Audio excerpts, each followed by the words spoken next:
jornalista, colunista da revista Cult e autora do livro Quando Me Descobri Negra. Com vocês, Bianca Santana.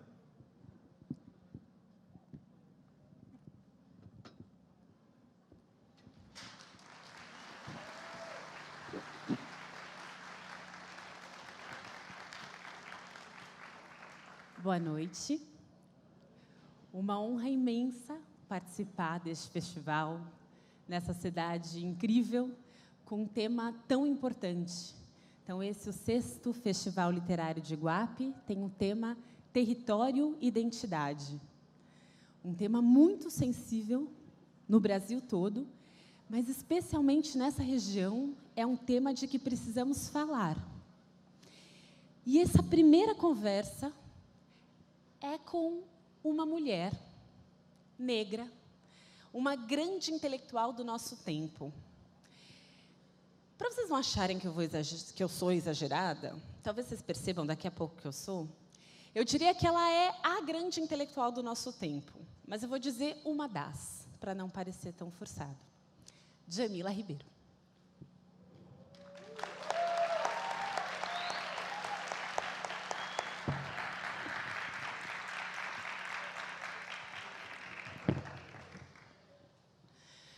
Que honra imensa, do lado dessa diva, apresentar a Djamila, mas como eu apresento se não for diva? Agora eu sei. A Djamila lançou um livro recentemente sobre um tema importantíssimo para a gente conversar sobre território e identidade. Vocês já devem ter lido, imagino. Quem não leu pode resolver isso rapidamente, hoje mesmo. O que é lugar de fala? Esse livro faz parte de uma coleção também muito importante, que traz lançamentos interessantes. A Djamila vai poder falar para a gente sobre tudo isso. Mas, para a gente começar, Djamila, o que é lugar de fala? Eita. Primeiro, boa noite a todas as pessoas presentes. Estou muito feliz de estar aqui em Iguape. Eu sou da Baixada Santista, né? Eu sou de Santos, então tenho uma relação muito forte aqui com o Vale do Ribeira. Então, estou muito feliz de estar aqui, agradeço o convite. E ao lado da Bianca, que é uma querida, ela fala isso, mas ela também é uma grande intelectual, uma pessoa que vem fazendo um trabalho muito importante no Brasil e um trabalho indispensável, de muita qualidade. Então, é um orgulho ser sua contemporânea e estar aqui com você hoje. O que é lugar de fala? Bom, para começar, eu acho que a gente pensar... uma pergunta, né, que até eu uso no livro, né? Quem é que é autorizado a falar num país racista, machista? Quem são as pessoas que a gente sempre vê nos espaços de poder e de produção do conhecimento, mesmo num país tão diverso como o nosso, né? A gente começar a refletir o quanto que não existe diversidade nas produções, na academia, na universidade.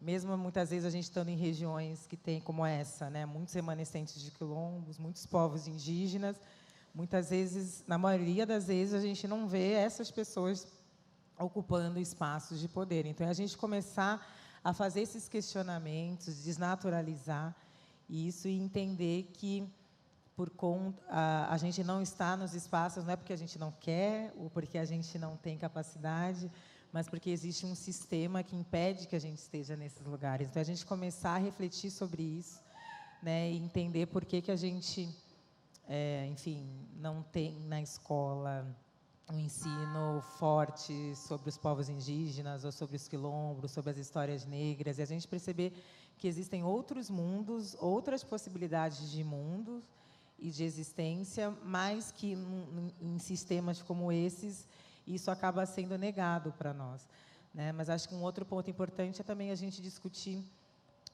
como que lugar de fala tem a ver com o lugar social que a gente ocupa. Nós, pelo fato de sermos mulheres negras, quais são as experiências que a gente compartilha pelo fato de pertencermos a esse lugar social, né? Então, a gente pode citar alguns exemplos. Claro que, como indivíduos, a gente vai ter experiências diferentes, mas se a gente pensar a partir do lugar social... No Brasil, mulheres negras em geral, a gente tem um número altíssimo, por exemplo, de mortalidade materna, a gente tem um número altíssimo de invisibilidade em muitos espaços, a gente acaba compartilhando experiências pelo fato de pertencermos a um lugar social. Então, a gente começar também a fazer esse questionamento, e aí, pelo fato do lugar social que a gente pertence, a gente não conseguir estar em certos espaços, consequentemente, as nossas produções também não estão. Então, não é no sentido de falar, no sentido de emitir palavras, mas é no sentido de existir, e existir através de outras possibilidades, e não só essas que foram impostas para nós, né? Que é o lugar da subalternidade, ou é o lugar da objetificação dos nossos corpos, a gente existir a partir de outros olhares. Eu acho que é mais ou menos isso. Mas o livro está aí, tá, gente? Para quem tiver mais dúvida. Quem aqui já tinha participado do Festival Literário de Iguape, nas edições anteriores? Quem já assistiu? Uma parte considerável das pessoas. E tanto nesse festival quanto em qualquer outro, vocês já viram no palco, com o microfone, falando sobre produção intelectual e literatura, escrita, mulheres negras? Quem aqui já tinha visto mulheres negras no palco falando sobre esse tema? Ninguém. É muito revelador daquilo que a própria Djamila já começou nos dizendo. Esse não é um lugar social que nós ocupamos normalmente.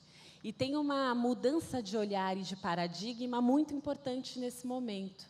Um pouco antes de entrar, a gente falava sobre a arquitetura aqui do centro de Iguape, essa arquitetura colonial, que ao mesmo tempo é tão bonita e nos remete a um passado de uma história contada só de uma perspectiva. Você podia falar um pouco sobre isso para a gente, por favor, Djamila?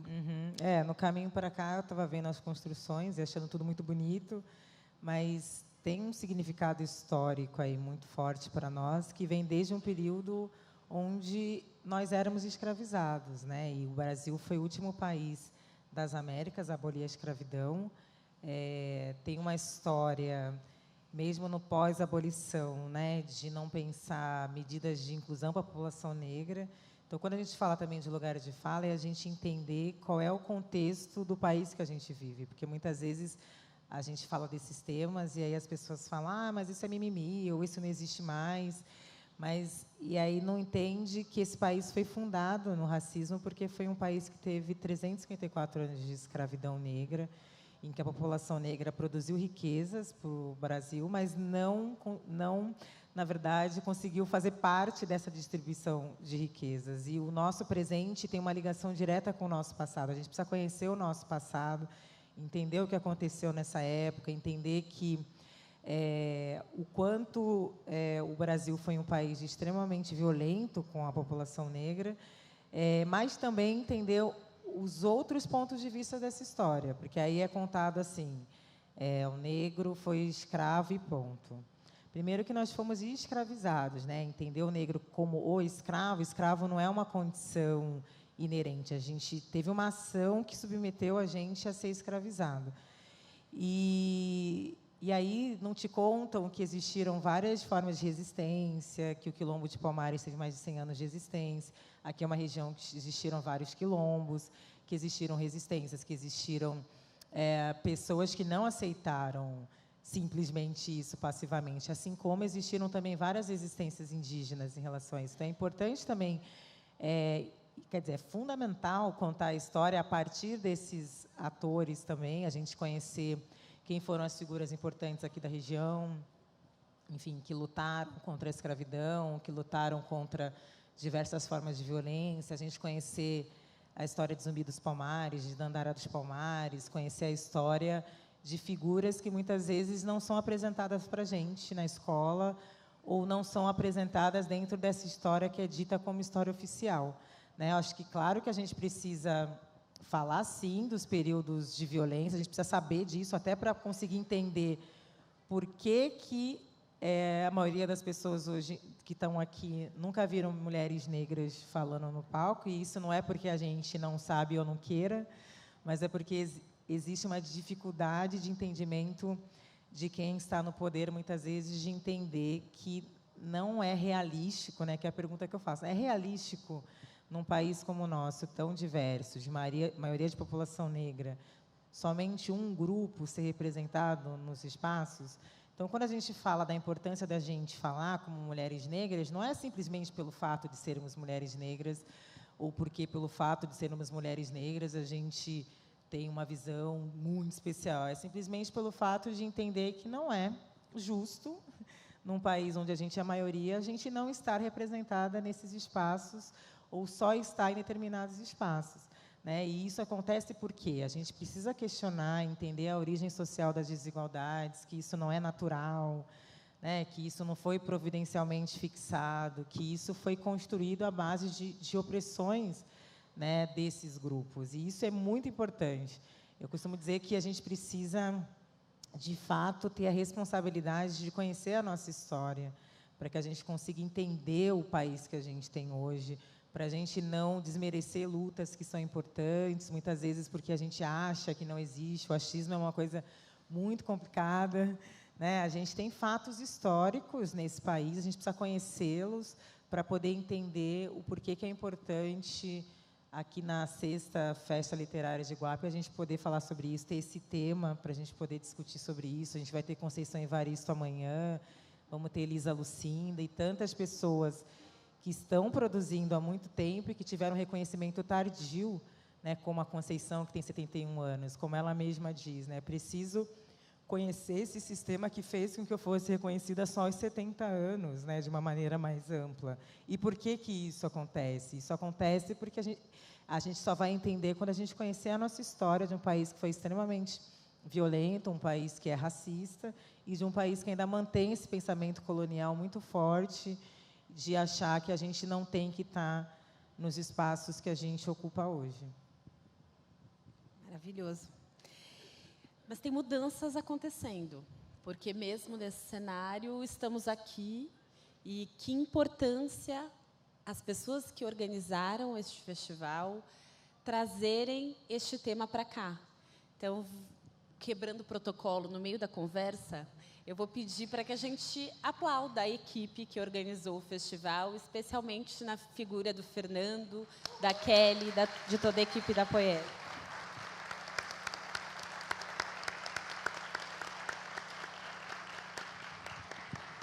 Porque esse tema e essa conversa acontece na programação oficial de um evento construído pelo poder público, com dinheiro público, além dos patrocinadores. Então, tem uma importância imensa também fazer isso dentro da estrutura. Essa estrutura que tanto faz parte dessa história de opressão que a gente acabou de dizer, por essas pessoas, essa estrutura também pode ser permeável. E nós aqui também assumimos essa responsabilidade de encontrar as brechas, as fissuras. E a Djamila é uma figura que, para mim, expressa a possibilidade. Então, num país em que tantas vezes as mulheres negras não são consideradas um padrão de beleza, temos a Djamila, linda, que desconstrói e questiona o que é essa estética do branco bonito. Eu queria que você falasse um pouco sobre beleza, Djamila. Nossa, é um tema que para nós é muito importante, né? Às vezes pode parecer futilidade para muitas pessoas, mas para nós não, né? Eu lembro da minha infância, como foi muito difícil na escola, que a escola acaba sendo um espaço de reprodução de violência, muitas vezes naturalizado. Então, sofria diversos tipos de xingamentos. Na festa junina, nenhum menino queria dançar comigo e falava na minha cara: não vou dançar com você porque você é neguinha. E não adianta a gente dizer que isso não acontece, ou, ai, nossa, é assim. Isso acontece debaixo dos olhos das pessoas e nada é feito muitas vezes, né? E eu lembro de passar por um processo muito doloroso, assim, na infância, na adolescência, de baixa autoestima. Apesar de dentro de casa eu ter uma outra construção, meu pai falava: não, vocês são bonitas e tal, mas eu saía de casa, não era isso que o mundo me dizia. Eu ligava a televisão, eu sou da geração Xuxa. Então, o que 4 gerações de paquitas loiras faz com a nossa autoestima? Então, aquelas paquitas loiras me diziam o quê? Que meninas loiras podiam ser paquitas, meninas brancas do cabelo preto podiam tingir o cabelo de loiro e ser paquitas, e que eu não podia ser paquita, né? Até porque não existiam. Aí depois colocaram a Adriana Bombom, depois de muitos anos, mas também não era paquita, tinha o papel de dançar na boquinha da garrafa, né? Então, a gente liga a TV e a gente... no Brasil, um país de maioria negra, a gente liga a TV e parece que a gente está na Suécia, né? É um absurdo que isso ainda aconteça, da gente não ser representado na TV, porque TV é concessão pública. deveria refletir a realidade do povo. Então, eu passei por um processo muito doloroso durante muito tempo, até que eu fui trabalhar numa ONG de mulheres negras em Santos, que é a Casa de Cultura da Mulher Negra, e ali eu conheci a minha história contada a partir de outro ponto de vista. Então, para mim, foi um divisor de águas, no sentido de eu ressignificar o que era ser negra. Então, eu entendi que o ser negra que tinham me ensinado pelo sistema racista não era verdadeiro. Então, eu conheci a minha história, pude reconhecer a minha beleza, eu pude não ter mais vergonha do meu cabelo, que durante muito tempo eu tive. E aí, qual que é, muitas vezes, a resposta fácil? Mas vocês mesmas têm vergonha do cabelo de vocês. Mas aí não conseguem entender o porquê que a gente tem vergonha do nosso cabelo, porque tem um padrão de beleza branco, do cabelo liso, você é extremamente zoada, você liga a TV, você não se vê, então como é que você vai ter orgulho das suas raízes se isso sempre é colocado como se fosse algo negativo? Até o tipo do nosso cabelo é tido como ruim. Por que meu cabelo é ruim e o cabelo liso é bom? Não, meu cabelo só é crespo, por que ele é ruim? Né? Então, são coisas que muitas vezes a gente nem questiona que está falando, né? E o quanto que as meninas negras passam por um processo muito difícil de aceitação do próprio cabelo, enfim, da própria beleza. Então, quando eu conheci mulheres negras que foram importantes na história, desde lideranças comunitárias, a mulheres acadêmicas, a mulheres do campo, e que eu pude ter esse referencial, aí eu pude construir um referencial de beleza a partir dessas mulheres e me sentir bonita e gostar do meu cabelo. Hoje eu tenho uma filha de 13 anos que nunca alisou o cabelo e gosta do cabelo dela. Então, é um processo que só foi possível porque eu hoje tenho autoestima e posso ser uma mulher que gosta de mim mesma. A gente sabe que maquiagem, para a gente, é uma questão. Durante muito tempo, a gente não achava maquiagem para pele negra. Até hoje, assim, não tem tanta. A gente tem mais opções, porque aí as marcas fazem 3 opções de base e esquecem que a gente é diversa na negritude. Nós duas somos negras, mas o nosso tom de pele é diferente. Assim como o meu tom de pele é diferente do tom da Lupita, assim como é diferente do tom da Crisiana. Então, muitas vezes, a gente tem que ficar misturando, ou passa um negócio que você fica cinza, fica horroroso. E aí a gente tem todo um processo para, inclusive, comprar um batom, né? Comprar um corretivo é uma luta quando você é uma mulher negra nesse país. Aí parece pouco, parece bobagem, mas imagina, você vai numa loja, aconteceu isso comigo em 2016, eu trabalhava em São Paulo, morava em Santos, e eu tinha esquecido a minha nécessaire, foi um horror, eu odeio esquecer minha nécessaire, fico apavorada toda vez que eu esqueço. Aí eu fui comprar uma base numa grande rede, não tinha para o meu tom de pele. Eu falei, 2016, vocês não têm um corretivo para o meu tom de pele? E aí, quando você encontra um, aí você pega até amor, né, para a marca, você fica ali, nossa, finalmente tem. E aí, hoje, o legal é que tem mulheres negras fazendo isso. Você tem a Negra Rosa, que faz maquiagem para pele negra. Você pode buscar lá na internet, ela entrega. É uma mulher negra pensando maquiagem para mulheres negras. Então, hoje a gente consegue, sei lá, se você quer aprender uma amarração de turbante, sei lá, você vai lá no YouTube, tem uma menina que te ensina, ou você pode seguir alguma menina no Instagram que seja negra e você consegue enxergar isso. Aí parece bobeira, mas para a gente que durante muito tempo foi tida como a feia, como o padrão que não se quer, é muito importante hoje a gente ter essas opções.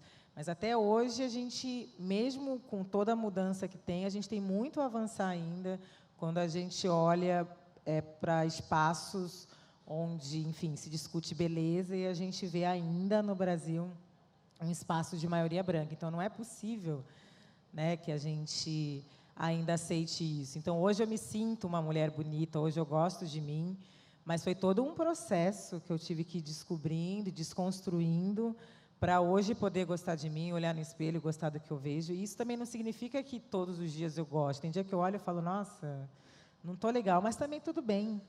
A gente também não pode ser escrava disso, tudo bem não está bem, tudo bem estar com olheira um dia, tudo bem não está legal um dia. A gente também não é uma boneca, né? A gente é um ser humano e a gente também tem eu acho muito belo a gente aceitar nossas imperfeições, a gente aceitar também que nem sempre a gente está legal, Mas acho importante também, como mulheres negras, romper com esses padrões que colocam a gente só o da mulata gostosa, que é esse padrão que é o aceitável, né? E que também a gente pode ser outras coisas para além disso.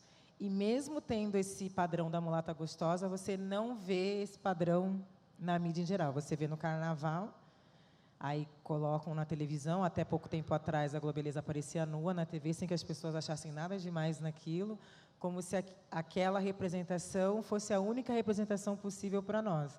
Eu não tenho problema nenhum com a sensualidade, com o corpo, não é isso. O meu problema é achar que a gente só pode ser aquilo, como se a gente não pudesse ser escritora, não pudesse ser bombeira, não pudesse ser uma líder comunitária e não pudesse ser humana. Porque quando colocam a gente em lugares determinados, quando dizem que a gente é feio pelo fato da gente ter as características que a gente tem, estão desumanizando a gente, colocando a gente num lugar de objeto, né? Estão tirando da gente a nossa subjetividade.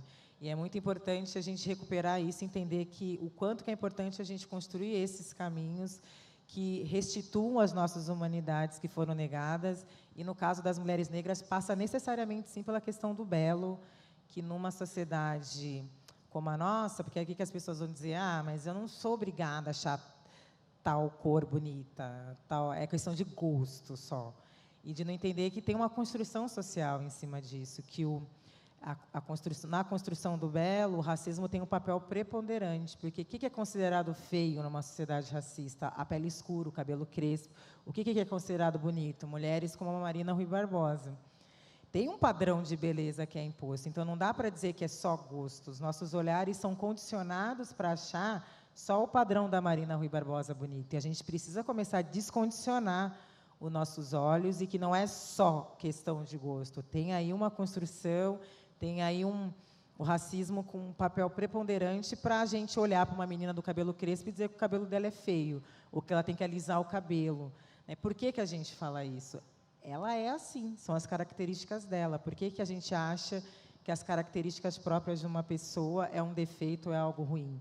Então, é muito importante questionar isso para entender por que a gente aponta para um e diz feio e aponta para o outro e diz que é belo.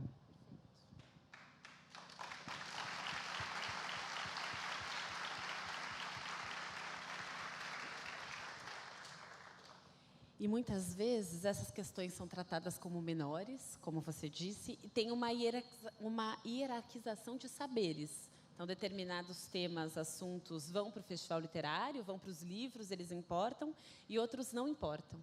E os saberes das pessoas comuns não importam. O que está nas redes sociais não importa. E o livro é esse objeto inacessível, escrito só por pessoas brancas, homens de uma determinada classe, que tem uma determinada formação e inacessível. A sua trajetória, o que você tem feito, é um estrondo na quebra desses paradigmas. Então, você ter estudado filosofia e escrever o seu texto é um primor. Vocês já devem ter lido a Djamila na internet ou em revistas, publicações acadêmicas, nos livros. Ela tem um texto primoroso, numa construção intelectual elaboradíssima, que não perde nada em rigor, em qualidade teórica ou da língua para ninguém, ao mesmo tempo que você transita nas linguagens das redes, muito acessível para as pessoas o tempo inteiro. É uma quebra de paradigma enorme, na minha visão.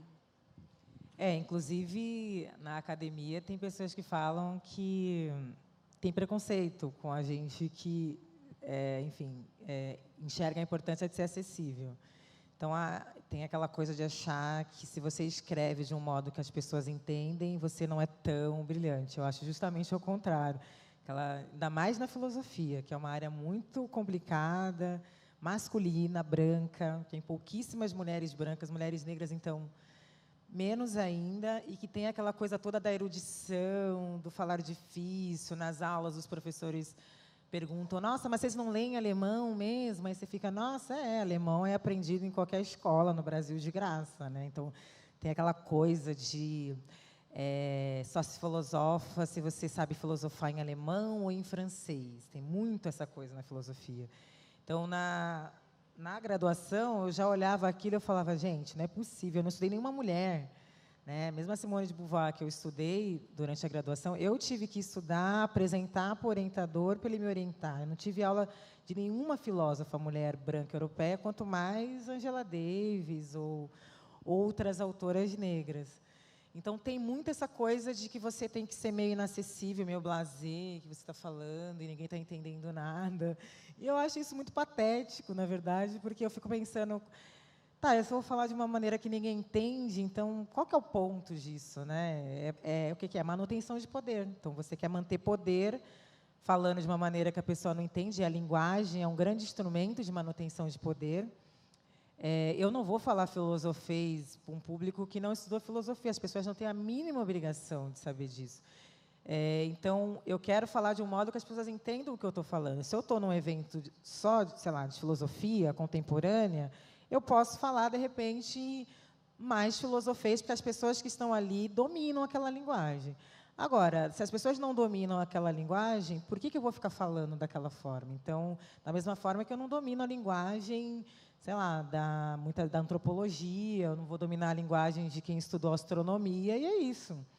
Né? Então, tem muito essa coisa na academia de manutenção de poder, de nichos. E quando você quebra com isso, você é mal visto na academia. O que eu acho ótimo ser mal vista por esse ponto de vista, porque eu escrevo na Carta Capital desde 2014 e 3 textos meus já foram publicados em obras didáticas para o ensino médio. E eu acho ótimo que está numa obra didática para o ensino médio, que adolescentes vão ler sobre o que eu estou falando e vão entender o que eu estou falando, que eu acho que conhecimento, ele precisa ser democratizado. As feministas negras falam muito isso, a questão da linguagem. Mesmo quem nunca estudou filosofia, se pegar o livro da Angela Davis, Mulheres das Classes, vai entender o que ela está falando, porque ela escreve de uma maneira acessível. E ser acessível não é ser palatável, tem uma diferença muito grande entre isso, porque a gente não deixa de fazer a reflexão crítica, não deixa de falar, de ser dura, muitas vezes, no texto, mas a gente está escrevendo de um jeito que as pessoas vão entender, porque a gente pensa que é importante a transformação de mentalidades num país onde isso é negado às pessoas, onde tem um sistema muito alienante, onde a educação ela é precarizada justamente para que as pessoas não entendam a realidade que elas vivem. E a filosofia não é só a história da filosofia, a filosofia também é reflexão crítica, é as pessoas entenderem a importância de refletir criticamente sobre a sociedade, sobre o seu contexto, entender o que significa o que está acontecendo no cenário político, elas tenham instrumentos em que elas consigam refletir a partir da situação em que elas vivem. Então, eu penso um outro modo de fazer filosófico que não é esse hermético, fechado em si, e que serve a interesses de quem está no poder. Então, democratizar, eu uso muito as redes, o Eli Carneiro brinca sempre, você sabe usar as suas redes muito bem, porque eu acho que é importante também falar com o público mais jovem. Eu tenho um público jovem que sempre me escreve, que me acompanha, mas porque eu também sei dialogar com aquele público, da mesma forma que eu consigo dialogar com um público mais velho. É como que você utiliza a linguagem de modo para comunicar de fato e não para ficar servindo ao seu ego ou para manter ali esses espaços de poder. Então, para mim, é muito importante poder postar uma foto, fazer uma piada, que eu sou super irônica, debochada, às vezes também, treteira, algumas vezes. Então, acho que é importante também a gente dominar a internet e entender que a internet também é um espaço de disputa de narrativa. Não adianta achar que tem muito intelectual que fala, mas a internet... Depende de como você usa. A internet não é uma entidade, depende de como que você usa ela, de como que você está usando aquilo para comunicar às pessoas, da mesma forma que você vai comunicar num livro, da mesma forma que se você vai fazer isso numa palestra. É também um espaço importante de disputar essa narrativa, e é importante saber como que se comunica com esses jovens, porque a minha filha, que tem 13 anos, ela sabe fazer coisas que eu nem sei. Ela fala, nossa, mãe, você não sabe? Eu não sei, às vezes eu sou meio perdida para algumas coisas que ela já está super manjando, e como é que você vai falar com essa geração também? Então, eu penso que tem que quebrar barreiras, e eu também não quero me fixar num lugar só. Né? Mas você faz, sei lá, às vezes as pessoas me criticam porque se eu vou em algum programa da grande mídia, eu falo, eu vou lá sim, porque a TV é concessão pública, e quando você vai lá e fala de determinados temas, você está comunicando milhões de pessoas. Nem todo mundo vai ler teu textão no Facebook, numa sociedade em que metade da população não tem acesso à internet. Então, por volta de 100 milhões de pessoas não têm acesso à internet no Brasil.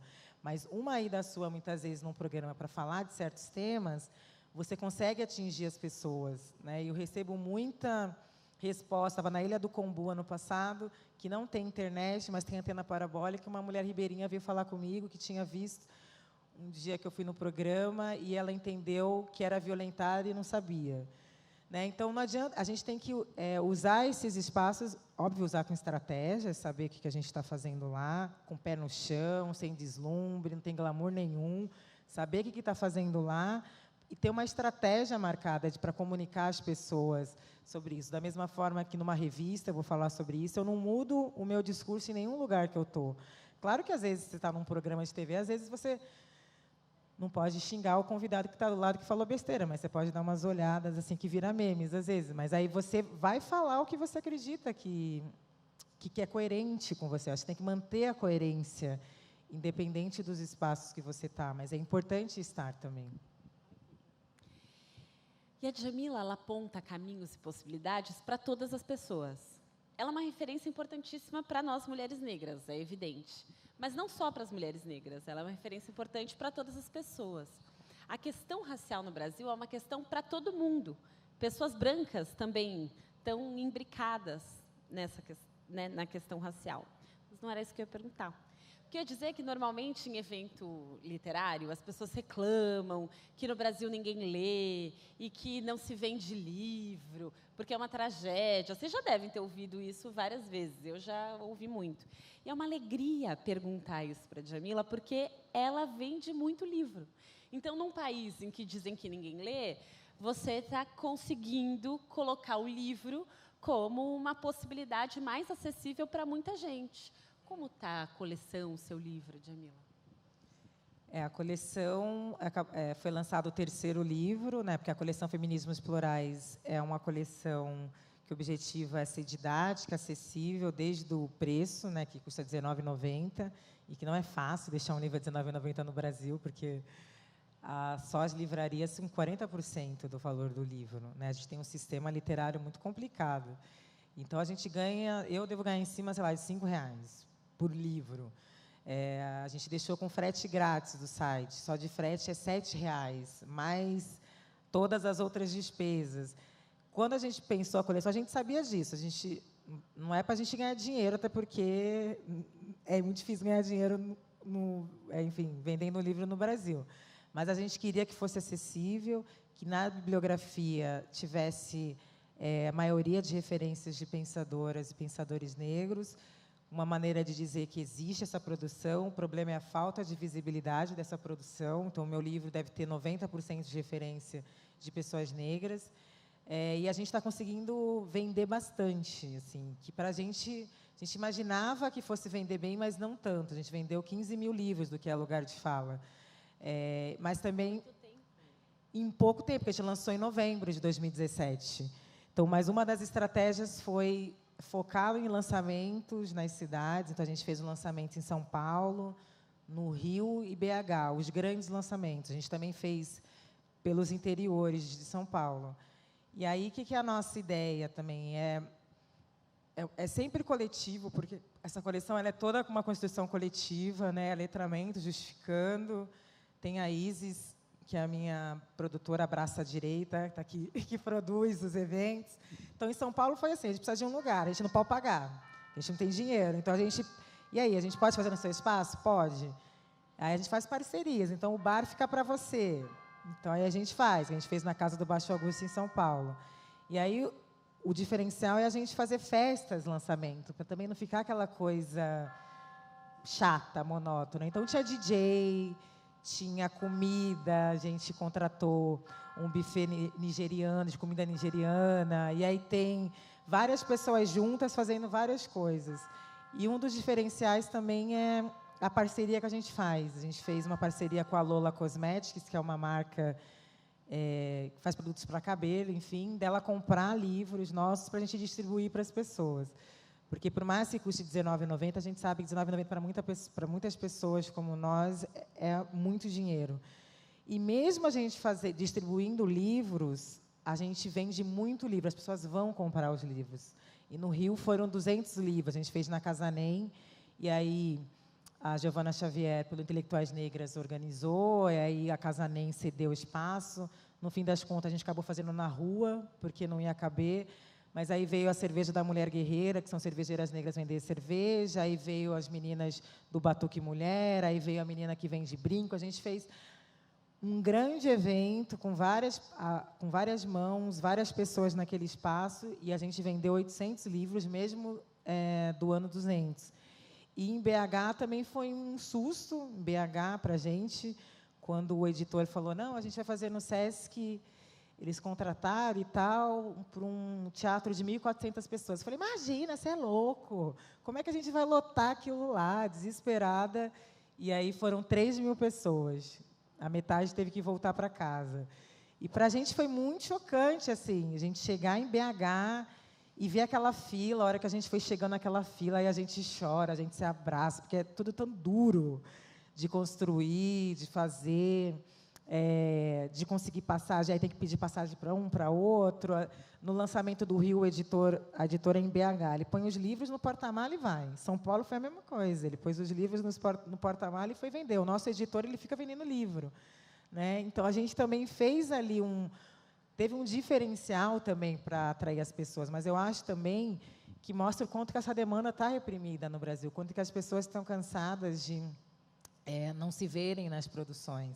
E é por isso que cada livro da coleção você tem a foto da autora, que é para mostrar, não, somos mulheres negras escrevendo esse livro. Se você vai comprar, você vai saber logo na capa que são mulheres negras e homens negros, indígenas também, que a gente vai ter na coleção, que estão escrevendo. Então, eu hoje vou lançar agora em junho eu vou lançar um livro para uma grande editora, e foi engraçado que quando eles me chamaram, eles falaram, nossa, a gente nunca viu isso que vocês estão fazendo. E é uma grande editora, e a gente né?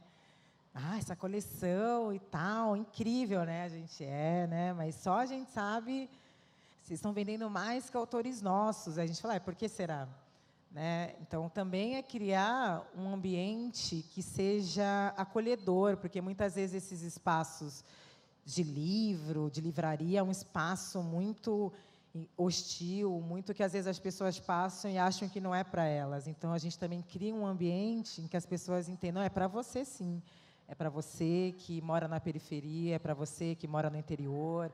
Esse espaço ele é nosso, para as pessoas também se sentirem à vontade dentro daquele espaço e não passar ali em frente e achar que não é para elas. Então, o livro da Juliana Borges, que é o que é encarceramento em massa, que foi lançado em dezembro, quer dizer, o lançamento acabou sendo esse ano.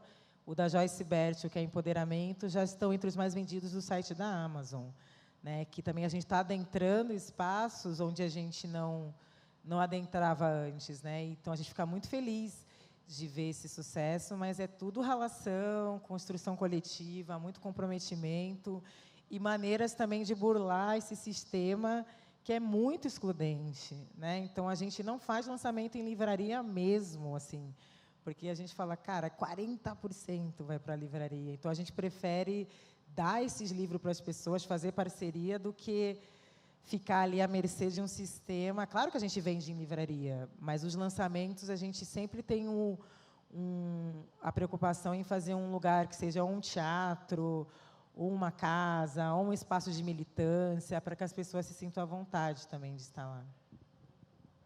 Eu posso ficar aqui a noite inteira te fazendo perguntas, mas eu imagino que vocês também tenham perguntas para a Djamila. Vocês querem levantar as mãos? Quem já tem alguma pergunta para a gente ter ideia de como organizar? Senão eu vou perguntando e vocês vão aquecendo. E depois dessa que eu fizer, vocês se manifestem. Tudo bem? Então, vão aquecendo aí as perguntas de vocês. Se alguém já tiver, pode levantar a mão. Vou prestando atenção. Quando você... Assim, eu gostei demais da leitura do seu livro. Muito, porque às vezes o tom na internet parece um tom às vezes combativo, que para algumas pessoas não é importante, para outras pessoas aquilo é muito legal. O seu livro ele é muito generoso, porque mesmo quem não está acostumado com a temática, você pega a pessoa pela mão e passa por conceitos de autoras muitas vezes difíceis de compreender, de um jeito muito interessante, didático e acolhedor. Porque você deixa ali muito explícito que todo mundo tem um lugar de fala, todo mundo tem um locus social. Porque às vezes as pessoas falam, então agora eu não posso falar sobre nada, só as mulheres negras podem falar sobre tudo, não tem aí esse livro que é lugar de fala? Então, vai ler. Você pode falar sobre isso, por favor? Eu também falo isso, gente, vai ler. Não, todo mundo tem lugar de fala, né? Isso não quer dizer que só pessoas negras podem falar sobre racismo, muito pelo contrário. As pessoas brancas podem refletir criticamente sobre racismo a partir do lugar que elas ocupam, inclusive pensando o que é ser branco. Porque isso também é pensar a partir do seu lugar social. E nessa sociedade as pessoas não questionam, então elas apontam para a gente e falam, vocês são negras. Mas ela não fala, geralmente, que é branca, ela não entende o que significa ser branco.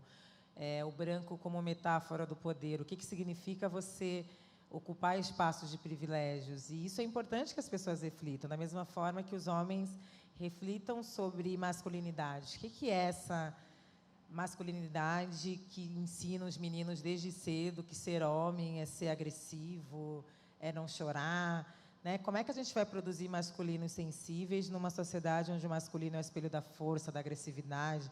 Então, é importante também que os homens debatam, a partir desse lugar social, que ele é, na maioria das vezes, muito violento para a gente, mulheres, mas também para eles mesmos, que aprisionam os homens em modelos de que se você não pode ser delicado, você não pode ser mais gentil, você tem que ser o machão, o durão, o provedor, o que dá conta de tudo. E de onde que veio isso? Isso não é natural. A gente precisa questionar por que tem isso. Por que desde cedo, se a mulher está grávida, a gente pergunta se é menino ou menina. É menina, então é fogão, é boneca, é geladeira. E se é menino, é bola, é skate, é rua. Mas por que existe isso? De onde que veio isso? Por que meninas só podem usar rosa? Qual que é o problema da cor? Por que o menino não pode usar rosa? Então, a gente não... precisa questionar isso, né? E isso é questionar o lugar social e entender que isso foi construído, que isso faz parte dessa origem social das desigualdades. Da onde que veio isso? Questionar isso. Então, quando as pessoas brancas entendem isso, elas vão entender que elas são responsáveis, sim, no debate contra o racismo. Se você não acredita numa sociedade desigual, o que você está fazendo para isso? Como é que você está usando os seus espaços, sobretudo os lugares onde a gente não acessa, para fazer essas discussões dentro desses espaços? É importante que você se manifeste, que você se coloque contra isso, né? E não achar que o racismo é os negros que têm que resolver, quando, na verdade, as pessoas brancas que vêm sendo, historicamente, beneficiadas por isso. Então, eu até dou exemplo no livro. Eu não sei o que é ser uma travesti negra, então eu nunca vou saber o que é ser isso. Então, eu não acredito na empatia como é se colocar no lugar do outro, que as pessoas falam. Eu nunca vou saber o que é. Eu penso a empatia como uma construção intelectual, é um processo, mas eu não sei o que é, mas eu posso refletir criticamente sobre aquilo, eu posso ler, escutar o que essas pessoas estão falando, para entender essa realidade, e aí sim me responsabilizar pela mudança dessa realidade. Então, a gente pode pensar sobre tudo, desde que a gente entenda que a gente é marcado, sim, por um lugar social, por uma raça, por um gênero, que ninguém é neutro, que ninguém é universal, e como que a gente pode pensar do nosso lugar maneiras, enfim, de construir um projeto de solidariedade maior e que dê conta, né, de diminuir essas distâncias entre nós. Ninguém tem pergunta, gente? Tem uma pergunta aqui, outra ali. Agora começou, vai ser difícil a gente dar conta. Vamos lá, mas pode ficar com a mão levantada? O que você acha da gente fazer um bloco, Djamila? Blocos de 3 perguntas? Então, as 3 primeiras e depois a gente abre mais 3. Oi, boa noite. Eu sou Fernanda, eu sou psicóloga numa cidade vizinha chamada eu trabalho no CRAS, e aí no CRAS a gente trabalha principalmente com pessoas em situação de pobreza, beneficiários do programa Bolsa Família. E aí eu tenho tentado praticar essa empatia que você acabou de falar, tentado me colocar no lugar, na maioria das vezes, dessas mulheres negras que são massacradas por essa pobreza. E, muitas vezes, elas dizem de uma estrutura que acaba esmagando, e isso gera um sofrimento muito grande. E aí eu queria que você dissesse um pouco sobre a solidão da mulher negra e sobre todos esses mecanismos que a gente poderia, não sei, se você tem alguma possibilidade, alguma luz para orientar também a nossa intervenção como atores de políticas públicas que está trabalhando com essa população, assim, como que a gente poderia mudar ou influir de maneira positiva nessa realidade.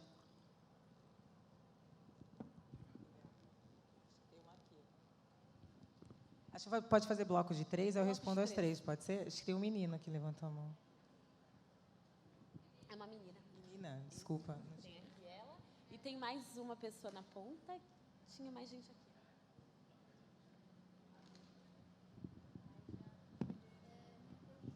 Quem somos nós na sociedade e qual é esse lugar que a gente ocupa? Como pessoas negras? Tem. Boa noite, meu nome é Gladys Mar. Eu, recentemente, fiz um projeto para a Secretaria de Cultura do Estado sobre a parada LGBT. Iguape, fui contemplada, Iguape vai receber esse projeto. Então, é feito por uma mulher negra.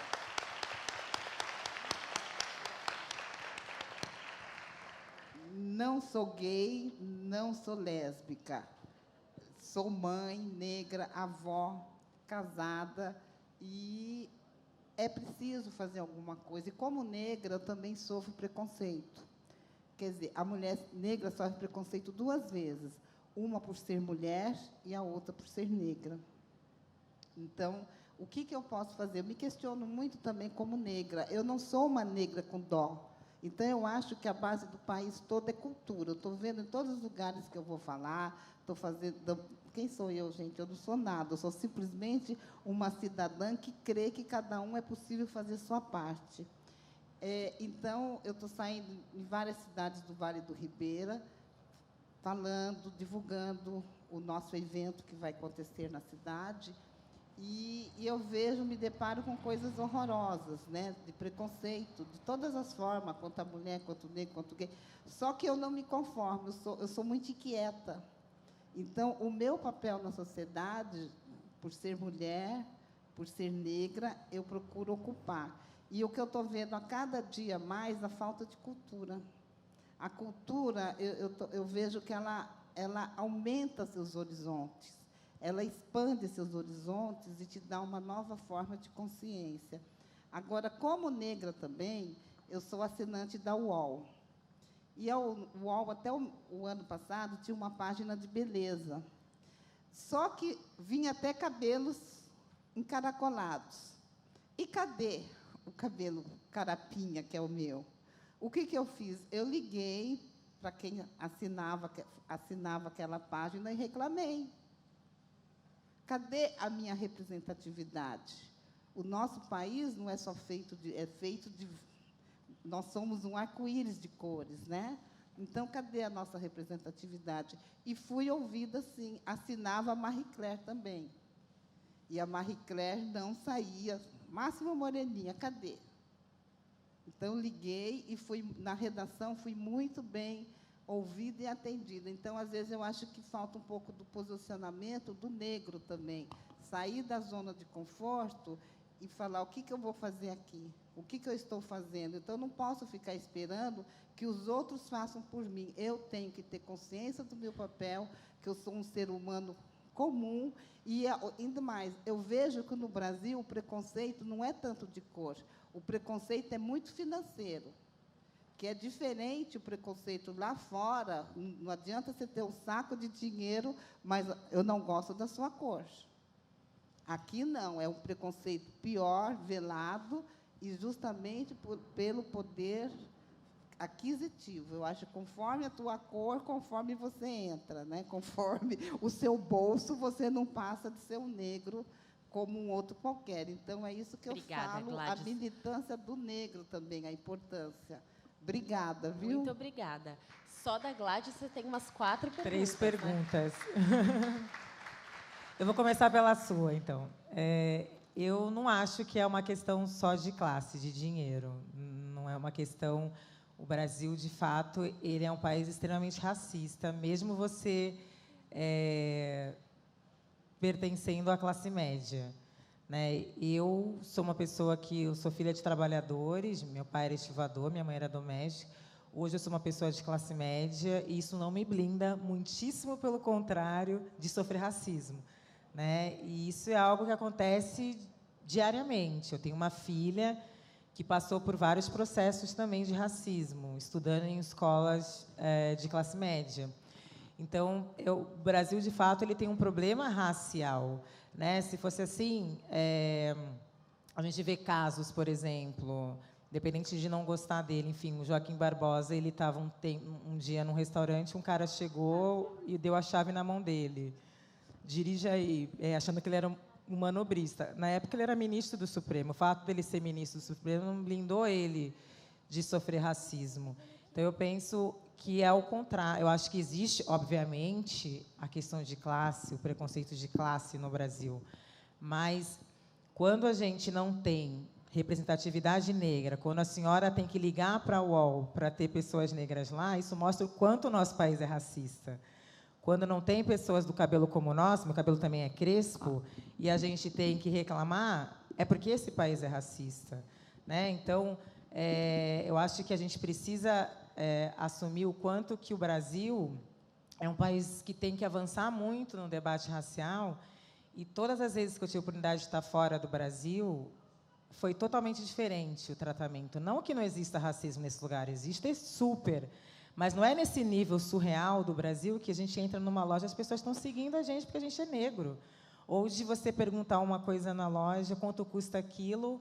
Ah, mas isso não está na promoção. Você não perguntou se está na promoção ou não. Isso faz parte do nosso dia a dia, né? Isso, sem contar todas as violências que a gente tem, os números no Brasil, que são gravíssimos, né, de violência contra a população negra, sobretudo com os jovens negros no Brasil. Então, eu acho que o Brasil é um país extremamente racista e que precisa, de fato, enfrentar isso. E, muitas vezes, as pessoas negras, pode parecer que elas estão acomodadas, mas porque são pessoas que ainda não despertaram para essa questão, porque não foi ensinado para nós isso. Eu nem sempre soube falar o que eu falo hoje. Eu também fui uma pessoa moldada por essa sociedade racista que não entendia a minha identidade, que me achava feia, porque isso foi me ensinado. Só que eu tive oportunidade de estar em espaços onde eu recebi uma outra forma de conhecimento e entendi a minha realidade.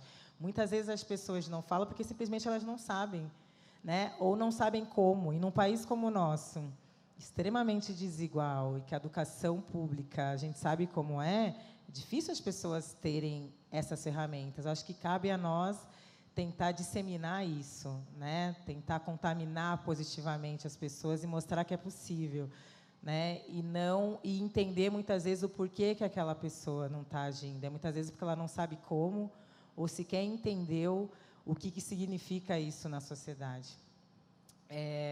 Da questão da solidão da mulher negra.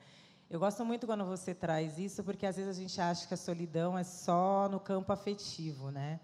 E eu acho que as mulheres negras, elas sofrem de uma solidão institucional mesmo, né? Que é se sentir sozinha nos espaços, de ser violentada pela estrutura racista e pelas instituições também. Então, e muitas vezes são elas sozinhas, carregando fardos, com aquele mito de que a gente é forte e que a gente dá conta de tudo, e como que esse mito ele é violento, porque a gente é obrigada a ser forte, porque o Estado é violento, o Estado é omisso, a gente não tem outra opção a não ser. Mas a gente sequer tem a opção de ser frágil, de mostrar fragilidades, que é próprio do humano, né? Como que a gente é desumanizada nisso tudo, e de como que essa estrutura violenta essas mulheres de tal maneira, né, que adoecem elas também psiquicamente, né? Como que isso, a estrutura racista, causa danos psíquicos, né, na população negra. As pessoas estão doentes, de fato, né? E aí ficam sozinhas mais uma vez. Então, é toda uma estrutura, acho que gostei muito do quando você trouxe, de entender o porquê que aquelas mulheres muitas vezes se apresentam daquela maneira, porque são mulheres extremamente violentadas. Então, acho que um passo, né, de entender, como você já entende isso, seu atendimento a essas mulheres vai ser de uma maneira mais humanizada. Né? Mas cabe muito ao poder público entender isso, cabe muito ao poder público criar políticas públicas para essas mulheres.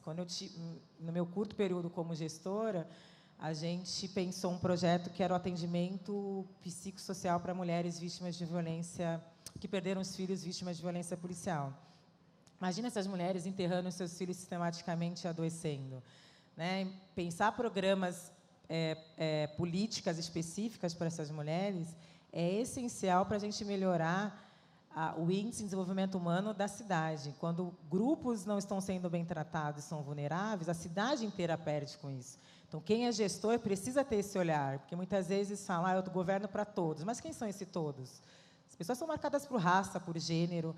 E se esse Estado criou essas desigualdades, é dever desse Estado criar políticas para combater essas desigualdades. Então, às vezes, falta esse olhar para os gestores, né, de olhar para esses grupos que precisam de políticas públicas mais direcionadas, mas para a gente que lida com essas pessoas, acho que só o fato de você entender isso, a realidade dessas mulheres, já torna aquele ambiente muito mais humano para elas, né? De ter uma pessoa que enxerga elas como ser humano, né? Isso é essencial.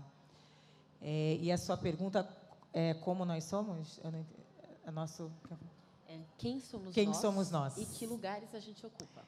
Quem somos nós? Olha, eu acho... Só perguntar o seu nome. Camila? Jamile? Quase me ia chorar.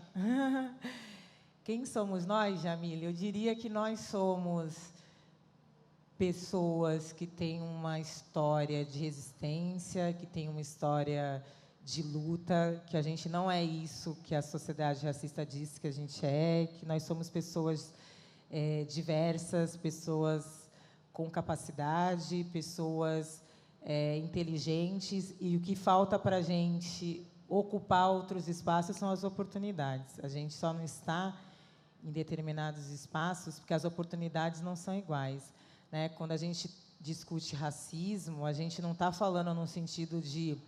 porque nós nos colocamos como coitadas, muitíssimo pelo contrário. Né? O fato de a gente estar aqui falando disso já mostra que nós somos sujeitos de ação. O que a gente está dizendo, quando a gente faz a discussão do racismo, é que a gente vive num país extremamente desigual em que as oportunidades não são iguais, porque se a gente tivesse oportunidades, a gente estaria ocupando outros espaços. Né? O quanto que é fácil, muitas vezes, a gente naturalizar, né? Então a gente fala, só não chegou em tal lugar porque não quis, é só se esforçar que consegue. E como que esse discurso da meritocracia ele é muito violento. Né? Como é que você vai querer que um menino negro da periferia, que não tem uma educação de qualidade, que não come bem, porque comer bem é importante, não tem lazer, não tem idioma, passe na USP concorrendo com um menino de classe média, que estudou em escola particular, que fala inglês, que fala francês.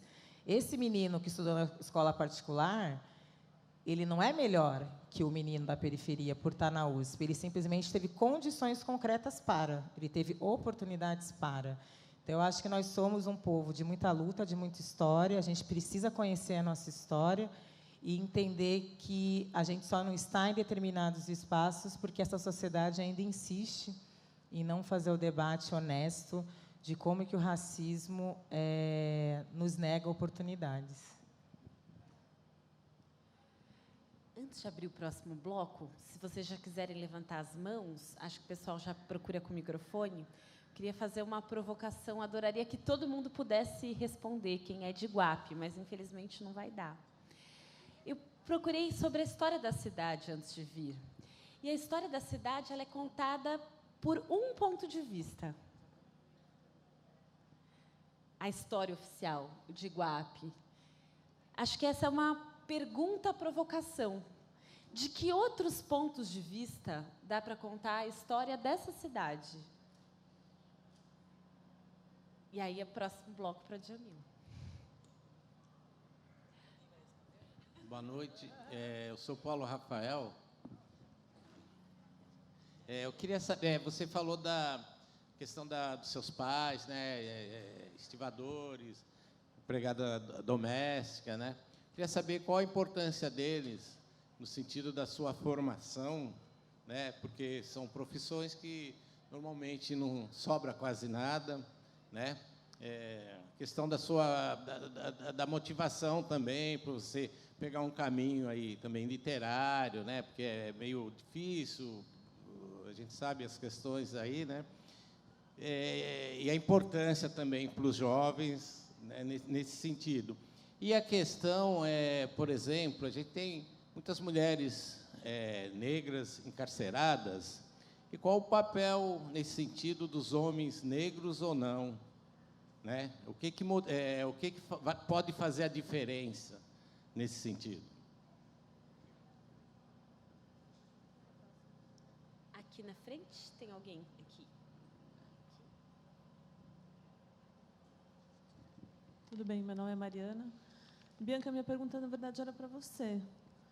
Porque quando a Djamila fala, porque tem o branco, né, e o negro.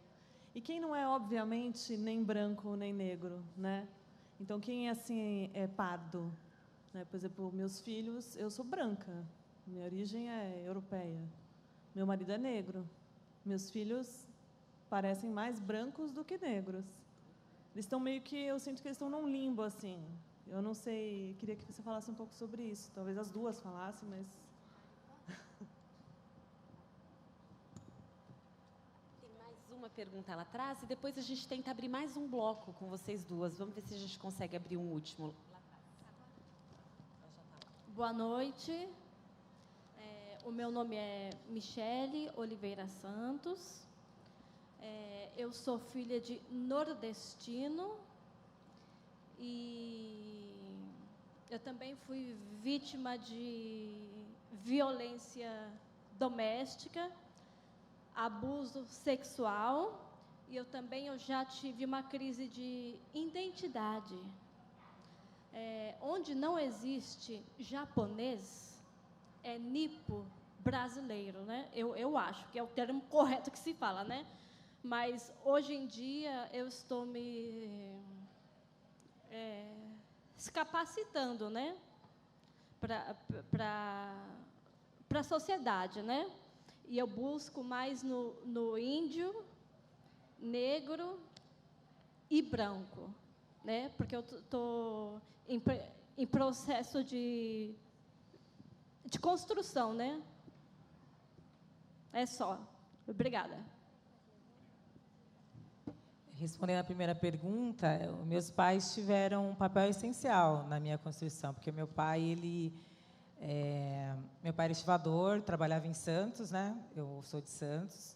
Só que meu pai, ele também era militante do movimento negro e também foi um dos fundadores do Partido Comunista em Santos. Então, desde muito cedo, eu tenho 2 irmãos e uma irmã, sou a caçula, nós somos em 4.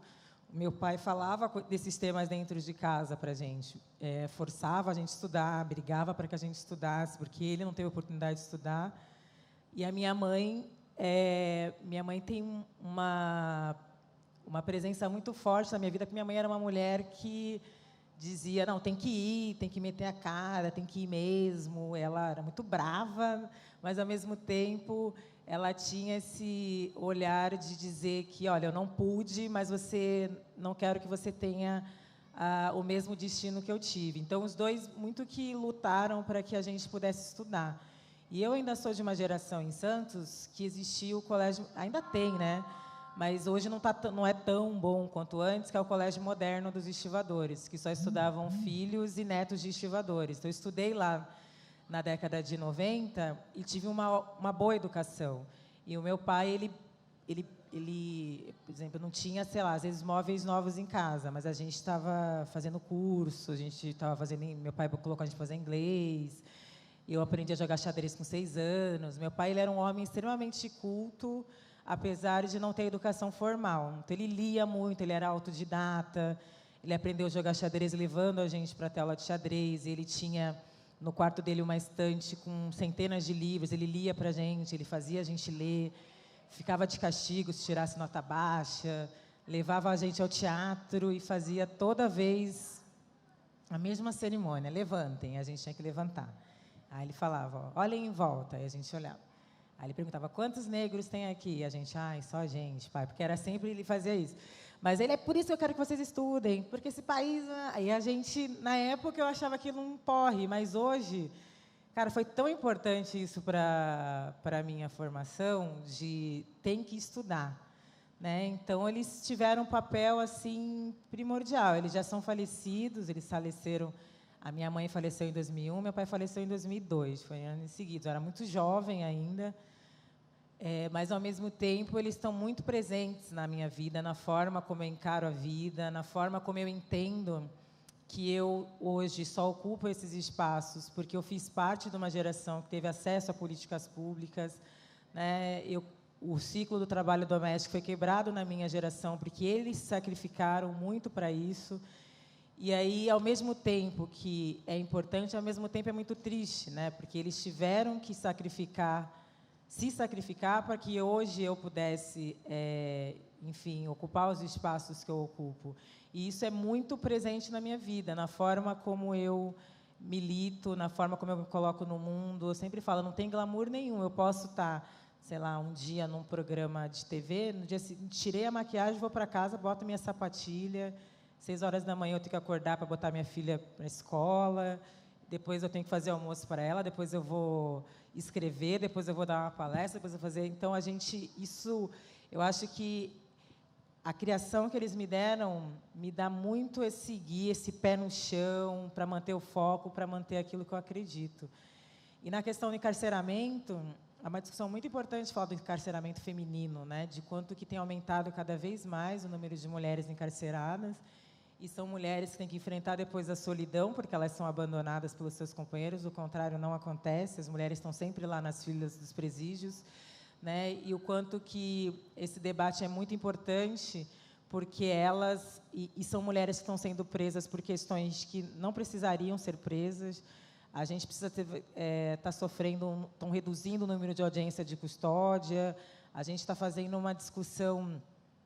sobretudo no debate das drogas, né, da guerra às drogas, de como que essas mulheres estão sendo criminalizadas por conta dessa guerra às drogas, que, na verdade, é uma criminalização da pobreza, é uma guerra ao povo daquele território. E é um debate essencial. Acho que os homens também precisam começar a olhar pelas mulheres, porque as mulheres olham pelos homens.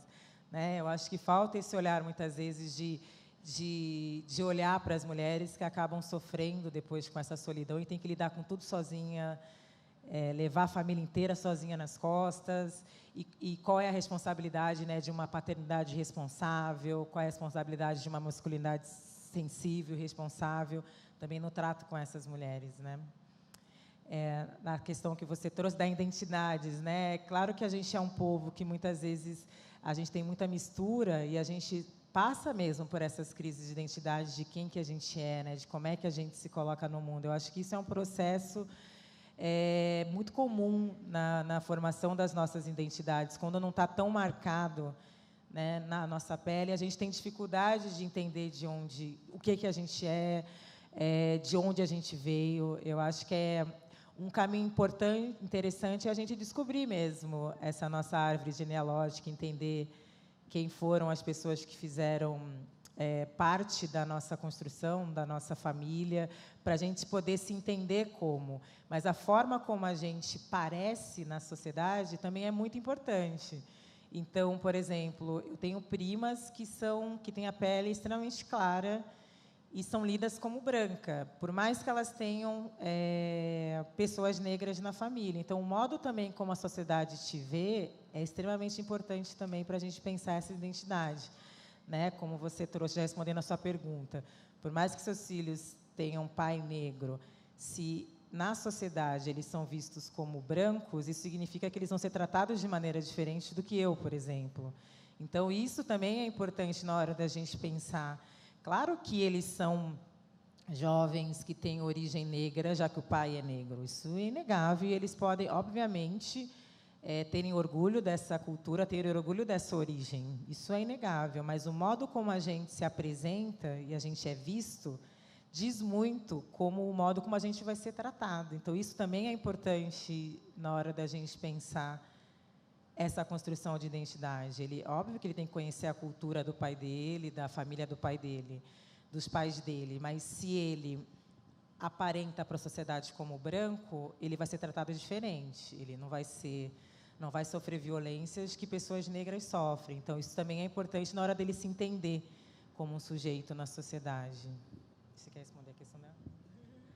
Saia justa, responder rápido, estou aqui de mediadora.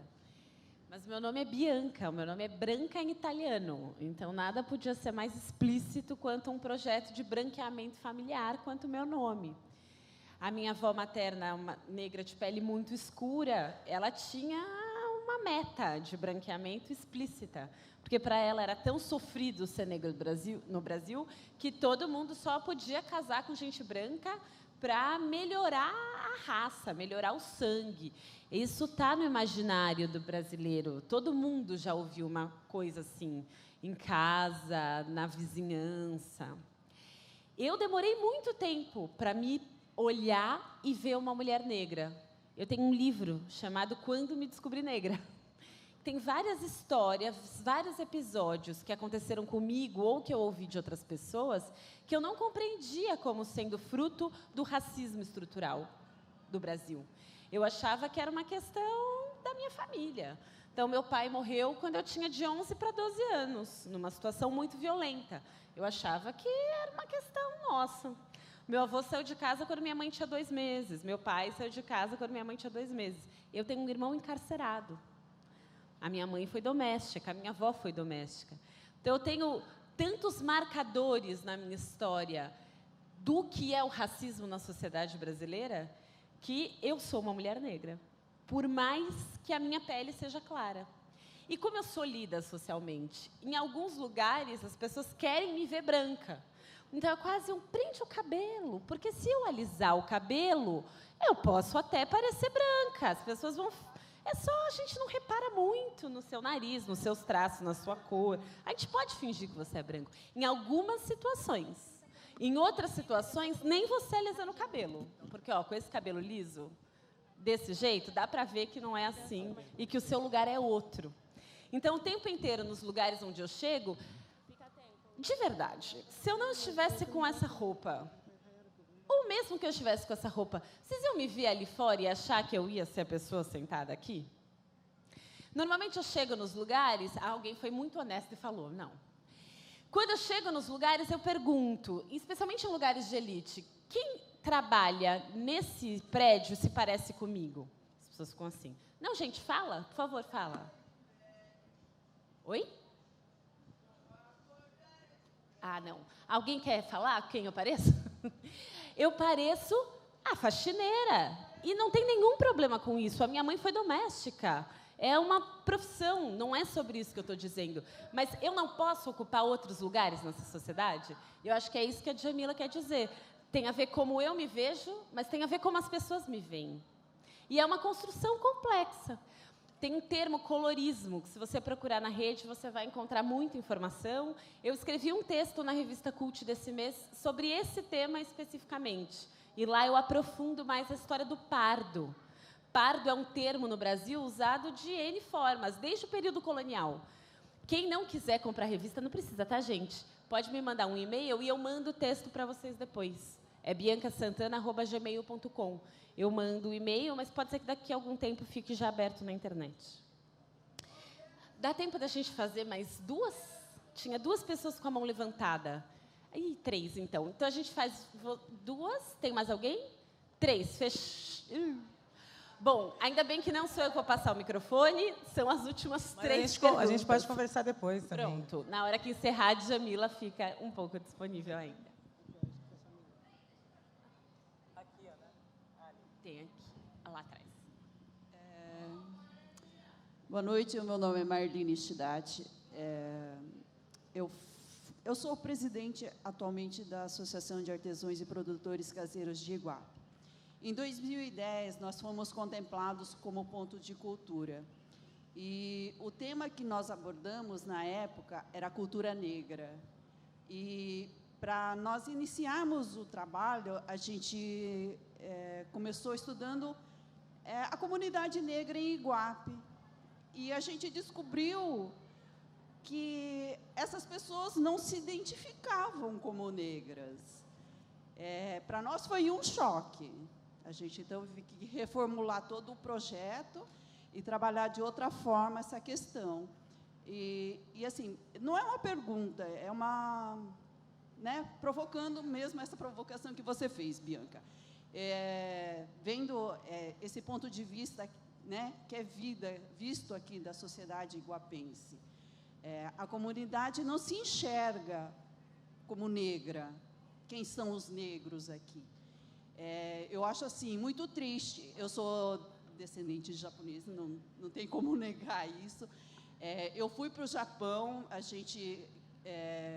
nós, quando vamos para lá, a gente também sofre uma certa discriminação. Eu não sabia falar o japonês, eu sabia só o básico, cumprimentar, boa tarde, boa noite e algumas palavras. Então, a gente, de certa forma, também é discriminado lá. Mas aqui, quando a gente começou a trabalhar isso, eu achei muito triste, porque a Iguape teve uma das populações negras, na época, maiores do Brasil, e a população não se enxerga. Eu gostaria, assim, de como a sociedade aqui pode trabalhar isso.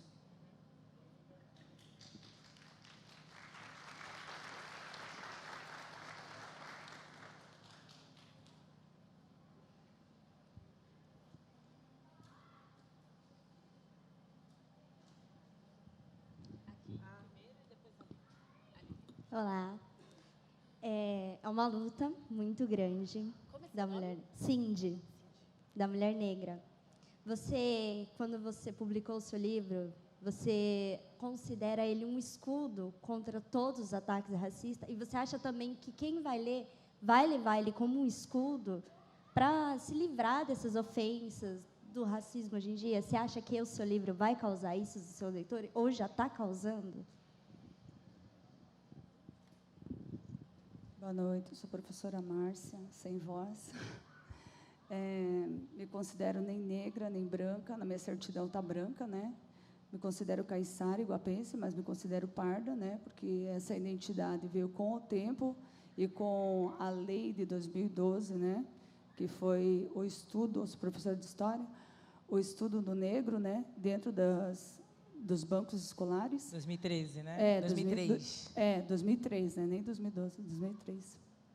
E é muito difícil mesmo para a gente, só respondendo ela, para a gente estar fazendo com que o aluno se reconheça como negro, porque nós aqui na região, nós temos 2 quilombos, o quilombo do Morro Seco e o quilombo que fica próximo a Itimiri, mas lá para frente, Então, esse estudo já vem desde 2013 e até na Wikipédia, está descrito que Iguape tem, assim, a participação mais de imigrantes, mas eu sempre corrijo para os meus alunos, A Fonte do Senhor era um pelourinho, onde os negros eram açoitados, e aqui começou toda a história, da prospecção de ouro nos rios, ouro de aluvião, depois acabou aqui e foi para as Minas Gerais.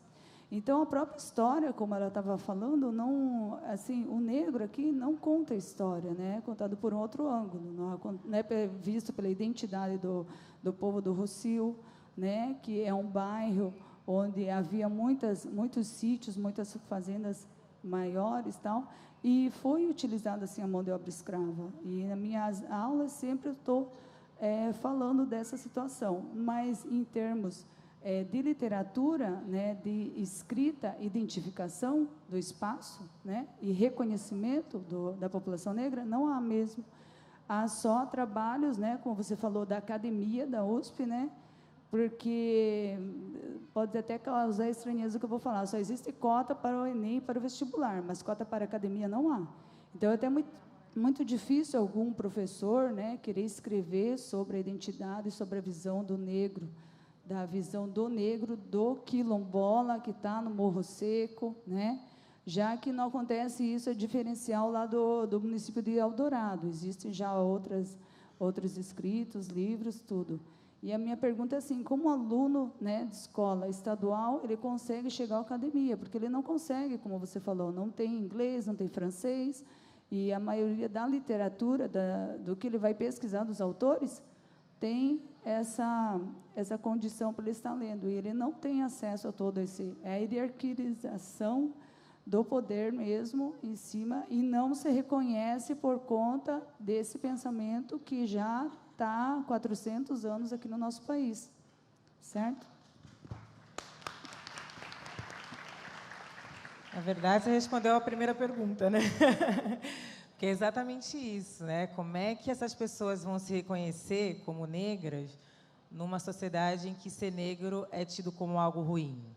Então, qual é a história que é contada nas escolas? A gente aprende nas escolas sobre os quilombos, a gente aprende na história positivamente sobre as histórias negras. Então, muitas vezes as pessoas não querem se identificar como uma maneira de defesa, né, numa sociedade que trata a população negra da maneira que trata. Então, a gente precisa ter a história na escola contada pelo ponto de vista das pessoas negras. Então, a Chimamanda Adichie, que é uma escritora nigeriana que está fazendo bastante sucesso, ela fala do perigo da história única. Quando essa história é contada, ela fala, comece contando a história, em vez de contar da existência dos povos indígenas, mas comece contando a partir da colonização. Você tem uma outra história.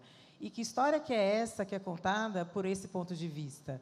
É uma história que hierarquiza a humanidade, inclusive, que coloca o homem branco europeu como o grande herói, né, que veio civilizar os índios, civilizar os negros, como se a gente sequer humano fosse. Então, como é que essas pessoas vão se identificar como as negras se as histórias não são contadas positivamente para que elas se identifiquem? Então, muitas vezes é preferível dizer que eu não sou, como uma maneira de querer me aproximar daquele padrão que disseram que é o padrão belo, que é o padrão da racionalidade, que é o padrão da genialidade. Então, a gente precisa entender de onde vem. Porque, senão, essa é a resposta mais fácil. Ah, mas os negros também não se assumem como negros, o problema é dos negros. Mas, em vez de entender o que faz os negros não se reconhecerem como os negros, existe algo muito anterior. Eu também sou um produto disso. Eu sempre soube que eu sou negra, isso nunca foi uma questão na minha família. Mas, durante muito tempo, eu não gostei de ser, porque eu era extremamente zoada na escola, zoavam o meu cabelo, eu chegava na escola, não me contavam a minha história, essa história era contada pelo ponto de vista branco, eu só tive a oportunidade de ressignificar o que era ser negra porque eu fui trabalhar numa ONG de mulheres negras. Aí eu tive acesso a Carolina Maria de Jesus, que foi uma grande escritora, foi ali que eu descobri que Maria Firmina dos Reis é uma mulher negra, foi a primeira pessoa a escrever um livro no Brasil.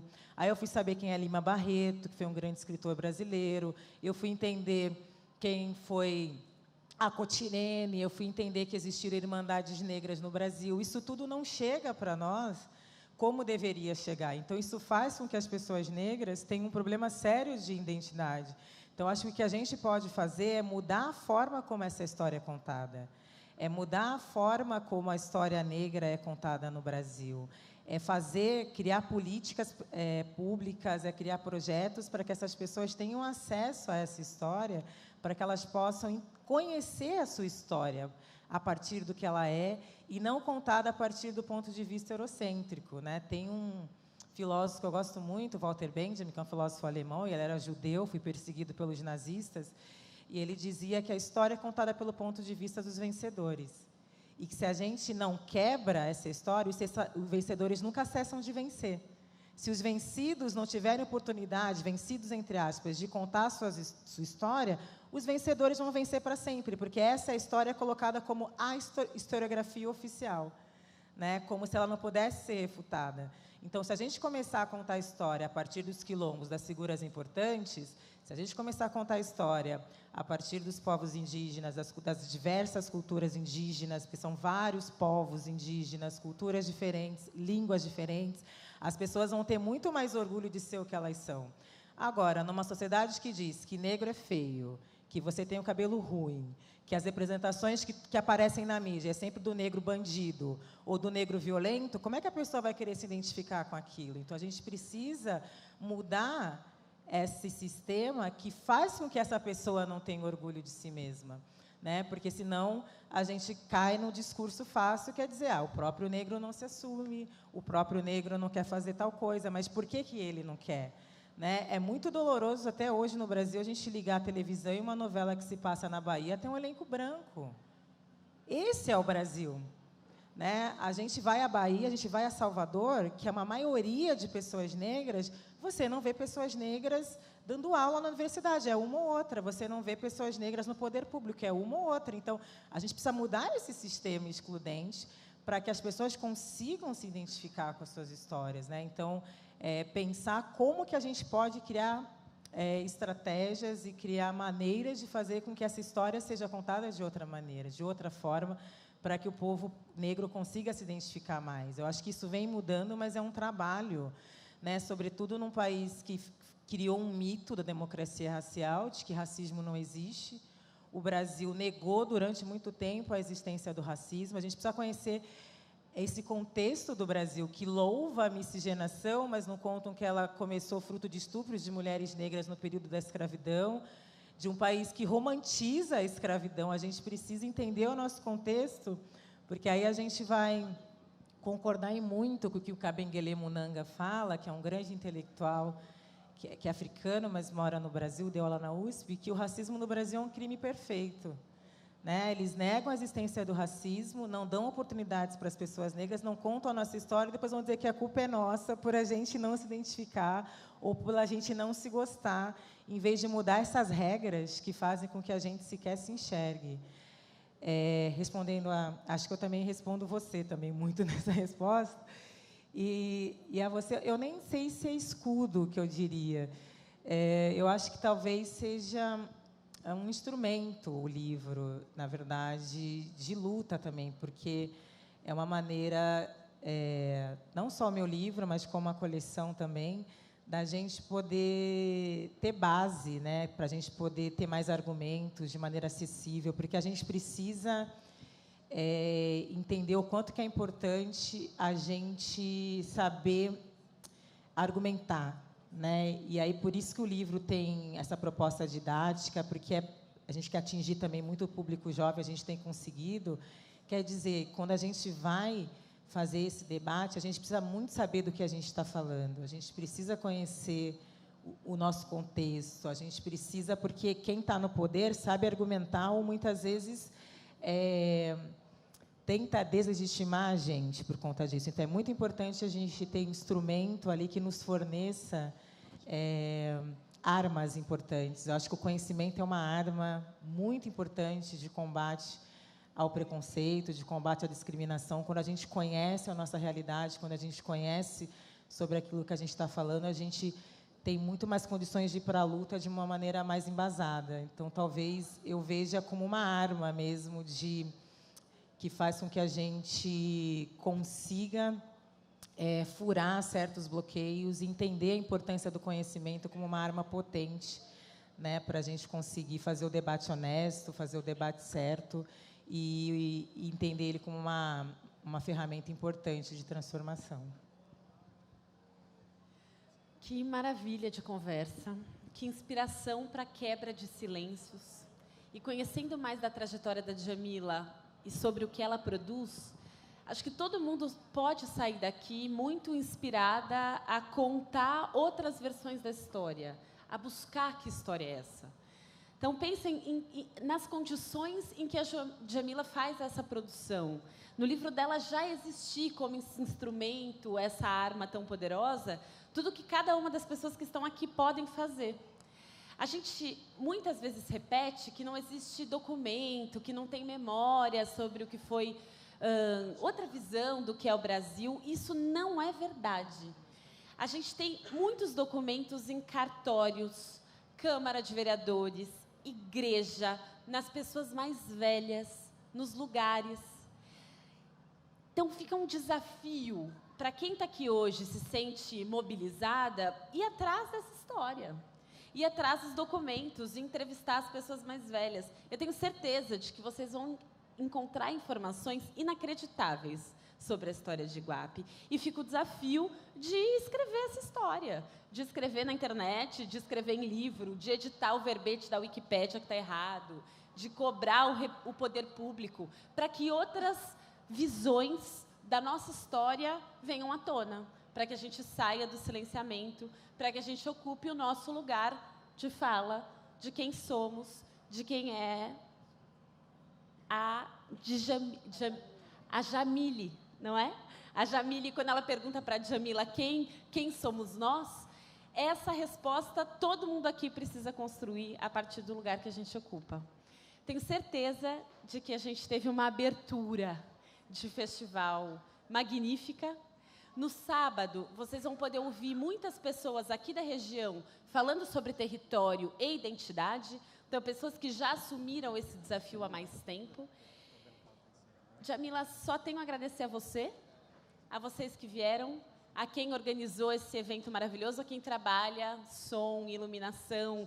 Para que um evento assim aconteça, tem gente que vem pôr cadeira, limpa, deixa tudo em ordem. Então, um agradecimento a todo mundo que está aqui fazendo esse festival tão bonito. E é o começo.